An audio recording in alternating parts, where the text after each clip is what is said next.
নমস্কার, আপনাদের ইউটিউব মঞ্চে আমি আবারও হাজির।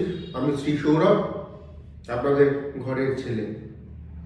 আজকে একটি নতুন অধ্যায় নিয়ে, একটি নতুন গ্রহের কারকতা নিয়ে আমি আপনাদের সামনে আলোচনা করব। আলোচনার পূর্বে এখন অবধি যারা চ্যানেলকে সাবস্ক্রাইব করেননি তারা অবশ্যই ভাবে চ্যানেলকে সাবস্ক্রাইব করুন এবং পাশে থাকা বেল আইকনে প্রেস করতে ভুলবেন না, তাতে আমার দেওয়া ভিডিও আপনাদের এই চ্যানেল অ্যাস্ট্রো শ্রী সৌরভের সবার আগে পৌঁছে যাবে। শুরু করছি আজকের আলোচনা। আজকে আমরা অথেন্টিকভাবে এবং সততার সাথে জানা বা বোঝার চেষ্টা করব যে শনি কেতুর কনজাংশনের ফলে শুভ বা অশুভ দিক কি কি। প্রথম কথা হচ্ছে, শনি কেতুর কনজাংশন একত্রীকরণ যদি হয়ে যায় সেক্ষেত্রে কিন্তু বেশ কিছু সমস্যা, বেশ কিছু জরাজীর্ণতা, বেশ কিছু ল্যাকনেস উৎপত্তি হয়। এবং এই শনি কেতুর কনজাংশনকে যদি দোষ হিসেবে রূপান্তরিত হয় তাহলে আমরা বলবো সাধু সর্প দোষ। যদি পজিটিভভাবে থাকে তাহলে আমরা কি বলবো, সাধু সর্প যোগ। মাথায় রাখতে হবে যে দোষ মানে নেগেটিভ, সে সর্বদা নেগেটিভ ফল প্রদান করবে, এবং যোগ মানে পজিটিভ, সে সর্বদা পজিটিভ ফল প্রদান করবে। উদাহরণস্বরূপ, জন্মকুণ্ডলীর যে অ্যানালাইসিস সেটা সবসময় লগ্ন থেকে অ্যান্টি ক্লকওয়াইজ করা হয়। তার মানে উদাহরণস্বরূপ ধরে নিচ্ছি কোনো জাতক বা জাতিকার মেষ লগ্ন, তাহলে মেষ যদি লগ্ন হয়, মেষ লগ্নের অ্যাসপেক্টে শনি তার দশম এবং একাদশ পতি, মানে দশম ঘরের হাউসের মালিক এবং একাদশ ঘরের হাউসের মালিক শনি, মকর এবং কুম্ভ রাশির অধিপতি গ্রহ হিসাবে সেই শনি বসে আছে কোথায়? উদাহরণস্বরূপ আপনাদেরকে বোঝানোর স্বার্থে, সেই শনি বসে আছে ষষ্ঠভাবে, লগ্নের ষষ্ঠভাবে দশমপতি এবং একাদশপতি বসে আছে এবং সে কেতু দ্বারা যুক্ত। এবং শনি যে নক্ষত্র পেয়েছে সেটা তার অ্যান্টি নক্ষত্র, কেতু যে নক্ষত্র পেয়েছে সেটা তার অ্যান্টি নক্ষত্র। এবং শনি এবং কেতুর যে ডিগ্রির যে তারতম্য সেটা খুব বেশি নয়, খুবই ক্লোজভাবে তারা বসে আছে।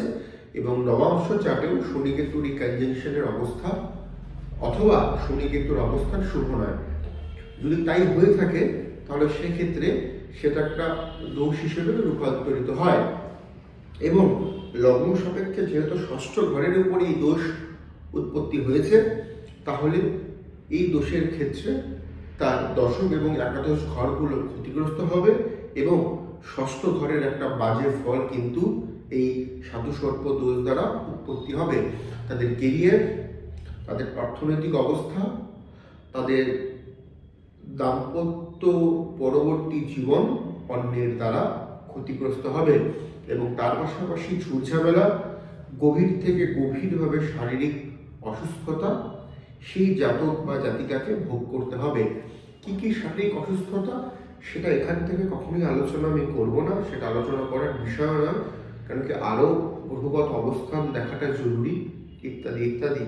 তবে এবার যদি আমি দোষকে বাদ দিয়ে যোগের কথাতে আসি, তাহলে আবারও ধরে নিচ্ছি যে আমাদের মেষ কোনো লগ্ন, সেই লগ্ন অ্যাসপেক্টে দশম এবং একাদশপতি শনি, সে অত্যন্ত পাওয়ারফুল জায়গাতে বসে আছে। ধরে নিচ্ছি সে তুলা রাশির ঘরে বসে আছে সুন্দর ডিগ্রি নিয়ে, তুঙ্গ অবস্থাতে, তুঙ্গ মানে শুভ, এবং কেতু সেখানে যুক্ত শুভ নক্ষত্রে, শনিও সেখানে শুভ নক্ষত্রে তুঙ্গ। তাহলে সেই সাধু সর্প যোগ সেই জাতক বা জাতিকাকে আধ্যাত্মিক ক্ষেত্র থেকে শুরু করে গোয়েন্দা সেক্টরের, ডিফেন্স সেক্টরের উচ্চ পদস্থ কর্মচারী, সরকারি সেক্টরের বড় আমলা, বড় পলিটিশিয়ান, ভালো স্কিনের ডক্টর ইত্যাদি ইত্যাদি সাকসেসকে তাকে নিয়ে যাবে ডে বাই ডে একটা সুন্দর গতিতে। তবে মাথায় রাখতে হবে যে দোষ এবং যোগের মধ্যে যে ক্যালকুলেশনগুলো রয়েছে সেই ক্যালকুলেশনগুলো কিন্তু অত্যন্ত গুরুত্বপূর্ণ। তার মধ্যে কিছু কিছু ক্যালকুলেশন আমি আপনাদেরকে এখানে বলে দিলাম, যেরকম দোষের ক্ষেত্রে অশুভ ঘরে থাকতে হবে, দুটো প্ল্যানেটকে অশুভ নক্ষত্র পেতে হবে, অশুভভাবে তাদের ডিগ্রিগুলোকেও থাকতে হবে, এবং তার পাশাপাশি নবাংশ চার্টেও শনি কেতুর যে অবস্থান সে অবস্থানকে অত্যন্ত অশুভ হতে হবে, অত্যন্ত ডিস্টার্ব হতে হবে। আবার যোগের ক্ষেত্রে তাদের উপরে যদি সেই লগ্ন সাপেক্ষে কোনো শুভ গ্রহ পড়ে যায়, ভালো একটা পজিশনে শনি কেতু ভালো ঘরে চলে যায়, ভালো নক্ষত্র ভালো ডিগ্রি নিয়ে, এবং নবাংশ চাটেও যদি তাদের গুরুত্বপূর্ণ ভূমিকা শুভ ক্ষেত্রে হয়ে থাকে, তাহলে সেটা আবার যোগ হিসেবে রূপান্তরিত হয়। এবং দোষ এবং যোগের অনেক ব্যাখ্যা রয়েছে, সেগুলো ডেপথ আলোচনা, সেগুলো এখানে আলোচনা করার বিষয় নয়। আপনার জন্মকুণ্ডলিতে শনি কেতু দোষ হিসেবে রয়েছে না যোগ হিসেবে রয়েছে, যোগ হিসেবে থাকলে আপনি কিভাবে আরো যোগকে এনহ্যান্স করতে পারবেন এবং নিজের কেরিয়ার এবং নিজের জীবনে সেটাকে আশীর্বাদ স্বরূপ নিতে পারবেন, সেটা নিয়ে আলোচনা করুন, সেটা নিয়ে ভালো কারোর সাথে অ্যাডভাইস গ্রহণ করুন। আবার দোষ থাকলে সেই দোষের কি রকমের প্রতিকার করাটা দরকার মাথায় রাখতে হবে। যদি দোষ থাকে অবশ্যই ভাবে প্রতিকার প্রতিবিধান করে রাখবেন, কারণ কি শনি কেতুরই সাধু সর্প দোষ কিন্তু জ্যোতিষশাস্ত্রে যতগুলো বাজে দোষ রয়েছে তার মধ্যে একটি অন্যতম বাজে এবং অশুভ দোষ। সুতরাং যোগ না দোষ সাধু সর্প সেটা জানার জন্য নিজের জন্মকুণ্ডলীকে একজন প্রাজ্ঞ শিক্ষিত জ্যোতিষীর কাছে নিয়ে যান।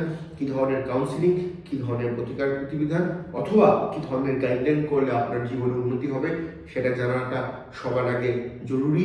লাল বস্ত্র নীল বস্ত্রধারী জ্যোতিষদের থেকে বিরত থাকুন। মনে রাখবেন জ্যোতিষশাস্ত্র গভীর রিসার্চ, গভীর পড়াশোনার বিষয়। যদি ভিডিওটা ভালো লাগে ভিডিওতে লাইক কমেন্ট শেয়ার করতে ভুলবেন না। নমস্কার, প্রত্যেকে ভালো থাকুন। গুরুজনকে আমার অন্তরের শ্রদ্ধা, অন্তরের প্রণাম। নমস্কার।